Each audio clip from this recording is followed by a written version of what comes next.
देखिए भाई, इसमें क्या कहा है, त्रिभुज ए बी सी में जिसका कोण बी क्या है, समकोण है, यदि tan a बराबर 1/√3 हो तो निम्नलिखित के मान ज्ञात कीजिए। इसमें देखिए भाई, हमें tan a का मान दिया है और इसका मान हमसे पूछ रहा है sin a cos c plus cos c sin c, और इसमें त्रिभुज b क्या दिया है, त्रिभुज जो कोण b है वो समकोण दिया है, कोण b क्या दिया है, समकोण दिया है। तो यदि हमें tan a का मान दिया है, इसको हल करने के लिए हमें sin और cos का मान चाहिए। तो tan a दिया है, sin और cos का मान निकालने के लिए हम लोग क्या लगा देंगे भाई, पाइथागोरस प्रमेय। तो पाइथागोरस प्रमेय लगाने के लिए सबसे पहले हम लोग क्या करेंगे, एक त्रिभुज बनाएंगे और समकोण त्रिभुज बनाएंगे जिसमें कोण b क्या हो, आपका समकोण हो। तो हम लोग बनाएंगे त्रिभुज, एक त्रिभुज ABC, एक त्रिभुज कोण B समकोण का है, तो कोण B जहाँ जो समकोण कहता है उसको हम लोग यहाँ पे लिखते हैं, और ये कोण B समकोण दिया है, तो ये हो गया हमारा ABC। ठीक, तो इसमें जो हमें tan A का मान दिया है, tan A का मान दिया है, कितना दिया, 1/√3। तो ये इसमें कौन लंब होगा कौन आधार होगा, इसको पहले हम लोग पता लगा लेते हैं। तो आप लोगों ने ये तो सुना होगा लाल बट्टे कक्का, लाल बट्टे कक्का से जो हमारा पहला वाला मान होता है भाई, ये होता है साइन का, ये होता है साइन थीटा का, और ये उसको उल्टा कर देते हैं हम लोग। साइन का उल्टा क्या होता है, कोसेक, साइन थीटा और लंब बट्टे कर्ण, और कोसेक थीटा और कर्ण बट्टे लंब। और यदि हम लोग इसको जब हल करेंगे, ये किसका होता है भाई, काश थीटा का, काश थीटा बराबर आधार बटे कर्ण, और इसका उल्टा क्या होता है, सेक थीटा, सेक थीटा बराबर कर्ण बटे आधार। और ये जो हमारा तीसरा वाला मान होता है भाई, किसका होता है, टेन थीटा का। तो टेन थीटा का और लंब बटे आधार, और आधार पूरा काट थीटा का क्या हो जाएगा भाई, आधार बटे लंब। चलो करो, टेन थीटा बराबर क्या होता है भाई, लंब बटे आधार, और काट थीटा बराबर क्या होता है, आधार बटे लंब। ठीक, तो हमें किसका मान दिया है, tan a का मान दिया है कितना, 1/√3। तो ये जो हमारा 1 है ये हो जाएगा लंब, और ये जो √3 है ये हो जाएगा हमारा आधार, यल हो जाएगा, ये यल हो जाएगा और ये a हो जाएगा, ये यल हो जाएगा और ये a हो जाएगा। ठीक, तो इसमें हमारा ये भुजा लंब होती है, इसका मान हो गया 1, और ये भुजा क्या होती है, आधार होती है, तो ये हो जाएगा हमारा √3। ठीक, अब सबसे पहले हम लोग AC का मान निकाल देंगे, और AC का मान निकालने के लिए हम लोग क्या करेंगे, हम लोग लगाएंगे पाइथागोरस प्रमेय। लगाएंगे त्रिभुज ABC में, समकोण त्रिभुज ABC में, समकोण त्रिभुज ABC में, त्रिभुज ABC में पाइथागोरस प्रमेय से, पाइथागोरस प्रमेय से,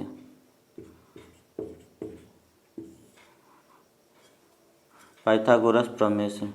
और पाइथागोरस प्रमेय क्या होता है भाई, पाइथागोरस प्रमेय क्या होता है, जो कर्ण का वर्ग होता है इन दोनों के वर्ग के योग के बराबर होता है। तो जो कर्ण का वर्ग है क्या है, AC² है। एक बार लिख देते हैं हम लोग, कर्ण का वर्ग, कर्ण का वर्ग या कर्ण का स्क्वायर बराबर लंब का स्क्वायर और प्लस आधार का स्क्वायर,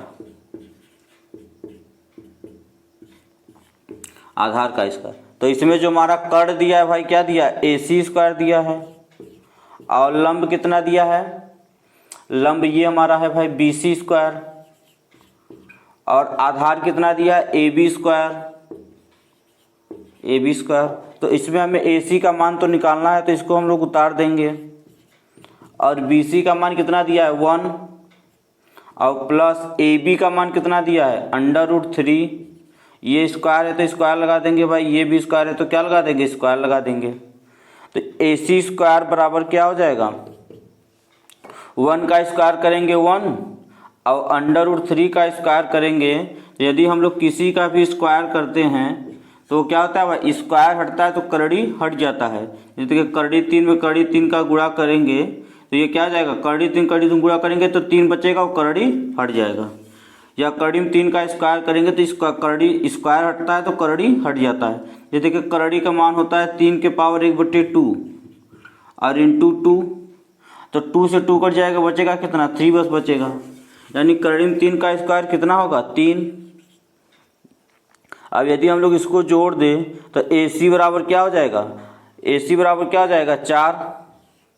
AC बराबर 4। अब यहाँ पे अगर हम लोग यहाँ पे AC बराबर 4 है, AC स्क्वायर बराबर 4 है और इधर दोनों पक्षों का वर्गमूल कर दें तो AC बराबर क्या हो जाएगा, AC बराबर 4 है और दोनों पक्षों का वर्गमूल कर दें, AC बराबर क्या हो जाएगा, √4। तो AC बराबर क्या हो जाएगा भाई, 2। AC बराबर क्या हो जाएगा, 2। तो AC का जो हमारा मान था कितना आ गया, 2। अब AC का मान पता हो गया। अब हम लोग जो पहला वाला मान है और दूसरा वाला मान है उसमें रख के क्या करेंगे भाई, हल करेंगे। ठीक, तो पहला जो हमारा मान दिया, क्या दिया है, साइन A, क्या दिया है, sine A cos C plus cos A sine C। ठीक, अब हम लोग इसी में सबका मान रख देंगे। तो पहला में क्या दिया है भाई, साइन A दिया है। तो देखिए इसमें एक चीज़ और ध्यान देना है, यहाँ पे साइन A दिया है और यहाँ पे C दिया है, यहाँ पे A दे रहा है और यहाँ पे C दे रहा है। तो देखिए आप लोग ये बात जान लीजिए, जिस कोण का मान पूछता है, यदि A का मान पूछ रहा है, यदि कोण A का मान पूछ रहा है तो ये भुजा लंब होगी, और ये यदि कोण C का मान पूछ रहा है तो AB भुजा लंब होगी। जिस कोण का मान पूछता है उसके सामने की भुजा क्या होती है, लंब होती है। जिस कोण का मान पूछता है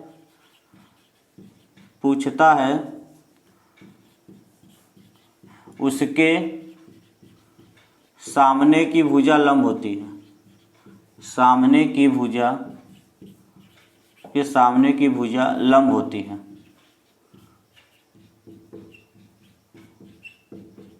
ठीक, यदि हमसे A कोण पूछेगा तो ये लंब होगा और ये कोण पूछेगा तो ये लंब होगा, और कर्ण हमेशा हमारा क्या होगा भाई, समान होगा। इसे आप लोग नोट कर लीजिए। अब देखिए हमसे A पूछ रहा है, साइन A पूछ रहा है तो भाई ये लंब होगा। ठीक, और साइन बराबर क्या होता है, लंब बटे कर्ण। तो जब हमारा ये लंब होगा तो लंब कितना दिया है भाई, 1, और कर्ण कितना दिया है, लंब बटे कर्ण होता है, कर्ण कितना दिया है, 2 इंटू, अब हमसे क्या पूछ रहा है, cos C पूछ रहा है। जब C पूछेगा भाई, ये C पूछ रहा है, जब C पूछेगा तो ये लंब हो जाएगा, और जब ये लंब हो जाएगा तो ये क्या हो जाएगा, आधार बटे क्या होता है, cos बराबर क्या होता है, आधार बटे कर्ण। तो ये हो गया हमारा आधार 1 और कर्ण कितना हो गया भाई, 2 हो गया, प्लस अब cos A पूछ रहा है, जब cos A पूछेगा तो ये वाला लंब होगा, तब ये आधार हो जाएगा, ये आधार हो जाएगा, ये आधार हो जाएगा। ये आधार कितना दिया भाई, करड़ी में 3। ठीक, और कर्ण कितना दिया भाई, आधार बटे कर्ण दिया है हमें 2। ठीक, अब हमसे क्या पूछ रहा है, साइन C का मान पूछ रहा है। जब C पूछेगा तो ये लंब हो जाएगा, C पूछेगा तो ये लंब हो जाएगा, और लंब बटे कर्ण यानी कितना आ जाएगा, करड़ी में 3/2 बराबर, अब अंश का गुणा अंश में करेंगे तो 1 और हर का गुणा हर में करेंगे तो 2 दूनी 4, प्लस देखिए अंश का गुणा अंश में किए 1 और हर का गुणा हर में करेंगे 2 दूनी 4 और 1 एकम 1, प्लस और करड़ी 3 में करड़ी 3 का गुणा करेंगे तो करड़ी हट जाएगा, हमारा मान वही आएगा, और 2 में 2 का गुणा करेंगे 2 दूनी 4। अब यहाँ पे यदि हम लोग 4 एलसीएम ले लें तो कितना आ जाएगा भाई, अब इसका 4 का एलसीएम 4 होगा। अब 4 में 4 से भाग देंगे 1 और 1 में ऊपर गुणा कर देंगे 1 इंटू 1, प्लस अब 4 में 4 से भाग देंगे 1 में 3 का गुणा कर देंगे 1 इंटू 3, अब करेंगे तो 1 एकम 1 और प्लस 3 और बटे 4, तो इसको हम लोग जोड़ देंगे तो 4/4, और जब 4 में 4 से भाग देंगे तो भाई कितना आ जाएगा 1। ये हो गया हमारा पहला वाला। अब दूसरका वाला हम लोग हल करेंगे। दूसरका वाला हमें क्या दिया भाई,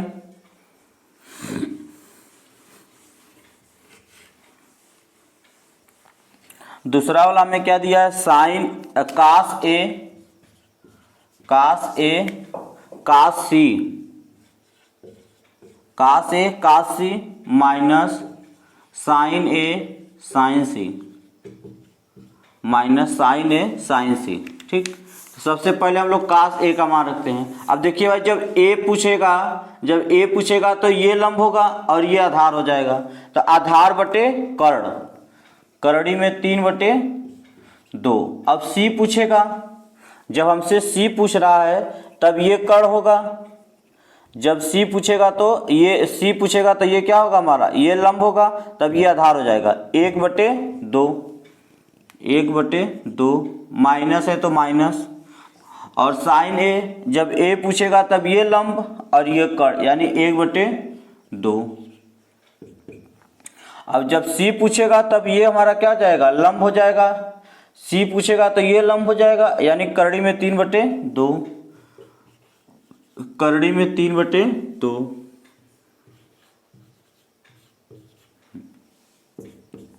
अब इसको हम और हल करेंगे तो करड़ी 3 में 1 का गुणा करेंगे, करड़ी में 3, और 2 में 2 का गुणा करेंगे 4, माइनस करड़ी 3 में 1 का गुणा करेंगे, करड़ी में 3, और 2 में 2 का गुणा करेंगे 4। तो भाई यदि हम लोग यहाँ पे 4 एलसीएम ले लें तो ये क्या हो जाएगा, करड़ी में 3, 1 इंटू करड़ी में 3 माइनस 1 इंटू करड़ी में 3। तो इसको हम लोग हल करें तो करड़ी में 3 माइनस करड़ी में 3/4, और ये क्या आ जाएगा भाई 0/4। और 0 में किसी से भाग देते हैं तो हम लोग क्या आता है, 0 ही आता है। तो ये हमारा हो जाएगा क्या भाई, दूसरा वाला।